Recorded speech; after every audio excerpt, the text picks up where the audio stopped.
বাজার থেকে মাছ আনার সময় এই যে ওদের খেলা করার জন্য একটা ছোট্ট কাঁকড়া নিয়ে এসেছি। দেখো ওদের দিয়ে দেখি কি করে। এই যে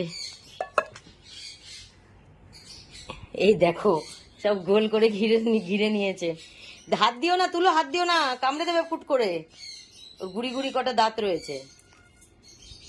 মিকির আবার এইসব পছন্দ না, মিকি সরে গেল।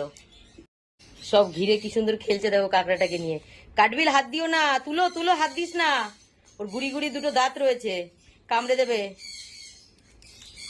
কাঠবিল, ওই দেখো কাঠবিল আবার ওর মধ্যে হাত দেয়। এ বাবা নিচে পড়ে গেছে। দাঁড়ো দাঁড়ো দাঁড়ো দাঁড়ো, নিচে কে ফেলছে ওকে? ছিল না, দেখেছো? কাঠবিল মনে হচ্ছে নামাচ্ছে। দেখি সর সর, দেয় না, হাত দেয় না, কামড়ে দেবে তোমাকে। ওর ইয়ে কামড়ানো দাঁত আছে দুটো ছোট ছোট। অবশ্য একদম ছোট কাঁকড়া, তবুও দেখো দেখো সব কিরকম ছেকে ধরেছে সব। খালি দেখো মিনুমা মন খারাপ করে চুপ করে বসে আছে, আর সব ছেকে ধরেছে। আবার আবার পড়ে গেছে নিচে। এই ওরে বাবারে, ভয় লাগে আমারও।